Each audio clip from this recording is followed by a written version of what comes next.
ভারতীয় মহাকাশ গবেষণার জন্য এক অন্যতম উল্লেখযোগ্য দিন। 20 দিন মহাকাশে কাটিয়ে ফিরলেন শুভাংশু শুক্লা। সেই শুভাংশু শুক্লা যিনি পরবর্তীতে ভারতের গগনযান মিশন গগনযানের ক্যাপ্টেন থাকবেন, লিডার হবেন, সেই শুভাংশু শুক্লা। সময়ে যদি আমরা একটু দেখি তাহলে এক এক করে দেখব। উৎকণ্ঠা ছিলই মহাকাশ থেকে ফেরার সময়, প্রতিটা ধাপ, প্রতিটা মিনিট, প্রতিটা সেকেন্ড, প্রতিটা ন্যানো সেকেন্ডের হিসেব রাখা চলছিল। প্রথম সান দিয়েগোর আকাশে দেখা গেল আলোর বিন্দু একটা। সেই আলোর বিন্দু আস্তে আস্তে বড় হলো, প্যারাশুট খুললো। প্যারাশুট খোলার পর শুভাংশু শুক্লাদের ক্যাপসুল নামলো জলে, প্রশান্ত মহাসাগর। এবং তারপর ক্রুরা এই ক্যাপসুল নিয়ে এলেন শিপে, অর্থাৎ জাহাজে, নির্ধারিত জাহাজে, এবং নিয়ে আসার পর চলল কুলিং পিরিয়ড।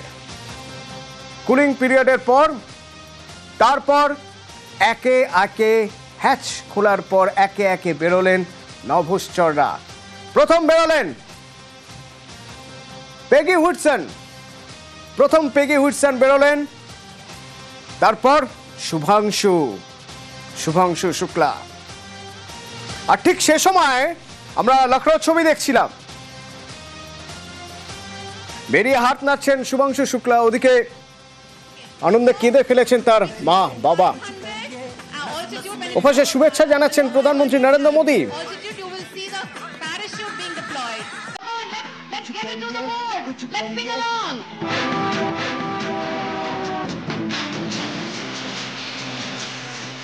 জয় হো।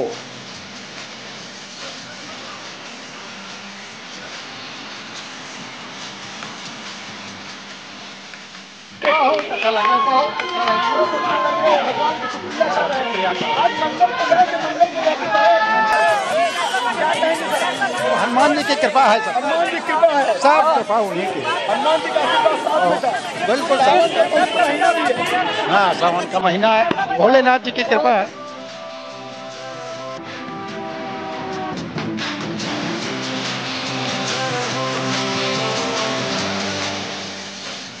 7 বার অ্যাটেম্প নেওয়া হয়েছিল। তারপর মহাকাশে যাত্রা করেছিলেন শুভাংশু শুক্লারা 4 জন। লিড করছিলেন পেগি হুডসন, নাসার অত্যন্ত অভিজ্ঞতা সম্পন্ন বিজ্ঞানী। তো সেদিন থেকে পরের 20 দিন টানা এখনো পর্যন্ত স্প্ল্যাশ ডাউন, অর্থাৎ ক্যাপসুল পৃথিবী ছোঁয়ার মুহূর্ত পর্যন্ত, এবং তারপরেও আমরা নিয়মিতভাবে আপডেট খুঁজে গিয়েছি, আমরা নিয়মিতভাবে আলোচনা করে গিয়েছি। আমাদের সঙ্গে মহাকাশ বিজ্ঞানী রয়েছেন সন্দীপ চক্রবর্তী। সন্দীপবাবু, শুরুর দিন থেকে আপনার সঙ্গে নিয়মিত আমাদের কথা হচ্ছে, এই জার্নির প্রতিটা পুঙ্খানুপুঙ্খ আপনার থেকে জানছি। সিমলেস মিশন বলা যেতে পারে?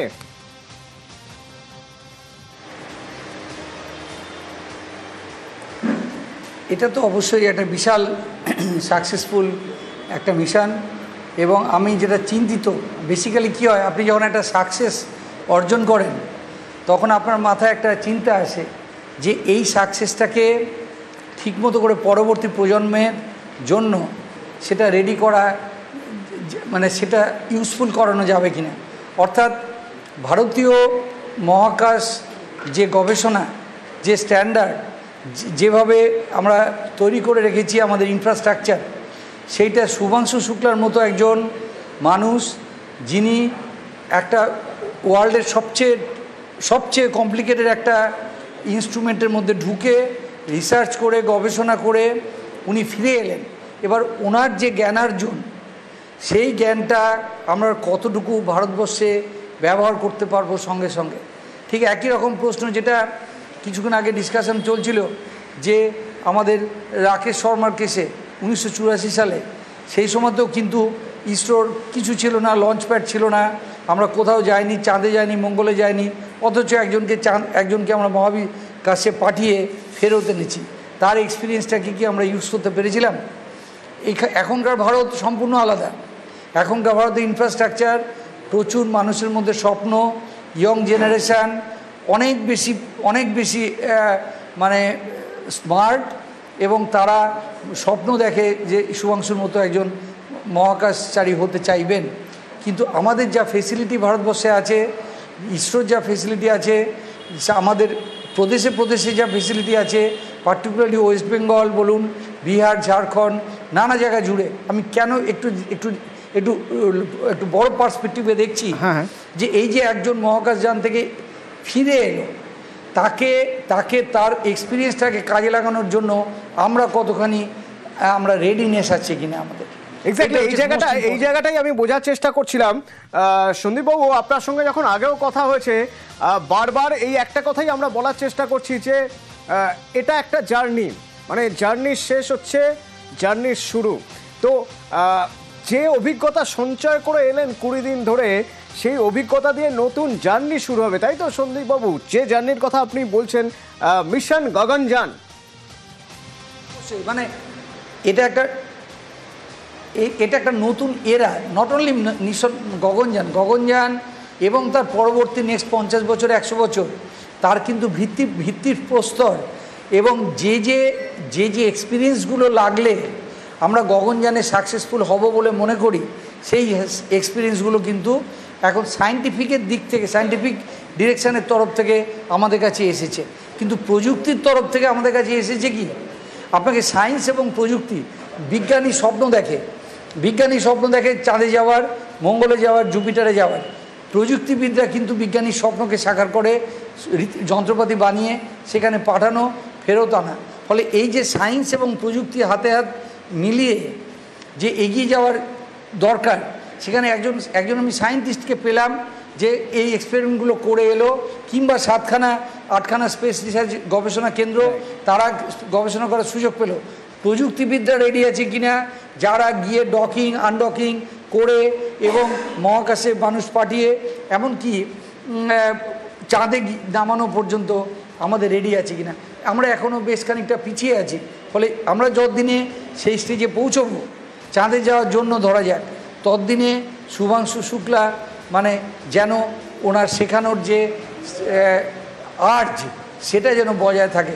যেটা আমরা আনফর্চুনেটলি দেখেছি, আমরা বাচ্চা বয়স থেকে রাকেশ শর্মাকে দেখেছি, কিন্তু 84 সালের পর থেকে আমরা যখন বড় হয়েছি, রাকেশ শর্মা কি আমাদেরকে সেইভাবে উদ্বুদ্ধ করতে পেরেছেন?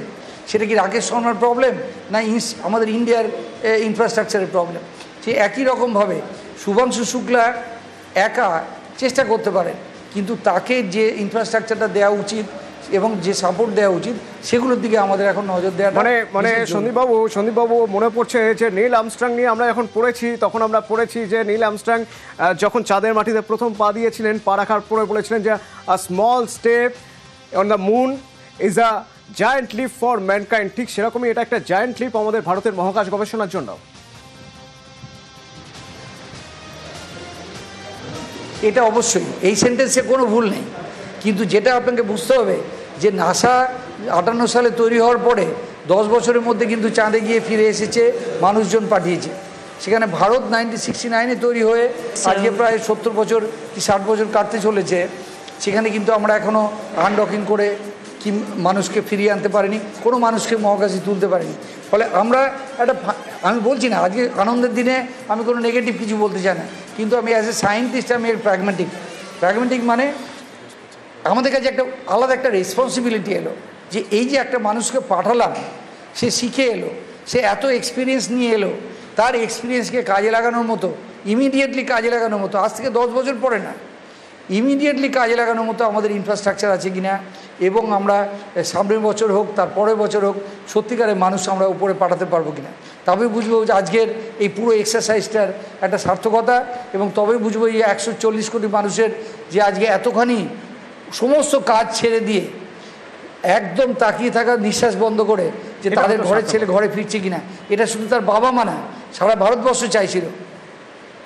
সেইটাকে আমরা চাইবো যেন কন্টিনিউ এই মোমেন্টামটা বজায় থাকে এবং সেটা যেন সত্যিকারের ভারতবর্ষকে নেক্সট এগিয়ে নিয়ে যেতে সাহায্য করে।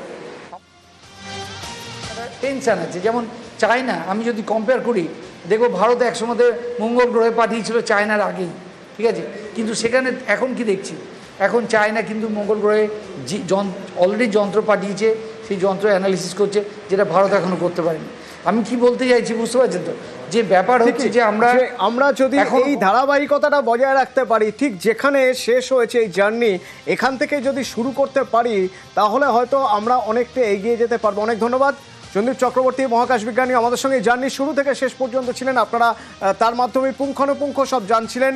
মহাকাশ বিজ্ঞানের জন্য ভারতের মহাকাশ বিজ্ঞান চর্চায় একটা নতুন দিক খুলে যেতে পারে। এই সফল অবতরণ আজ 3:01 অর্থাৎ এই যে 20 দিনের মহাকাশ যাপন, যে অভিজ্ঞতা তিনি নিয়ে এসছেন, সেই অভিজ্ঞতা কাজে লাগবে ইসরোর, কাজে লাগবে ভারতের মহাকাশ গবেষণায়। Between 500 altitude, when it comes below 500 altitude, you will see the parachute being deployed. Come on, let's get into the mode. Let's sing along. Okay. ভারতীয় মহাকাশ গবেষণা এবং সেই গবেষণার কত বড় একটা দিক খুলে গেল তা ইসরো চেয়ারম্যান ভি নারায়ণন বলছেন this is a huge leap for India in human space program. News 18-এর সঙ্গে কথা বলেছেন তিনি, কি বলেছেন শুনুন। Today we are all satisfied that our own Gaganyatri along with 3 more people were safely taken. My ISRO team did fantastic job of properly executing this. Each milestone is important for me. I was running sleepless night when the rocket was having leak. You understood?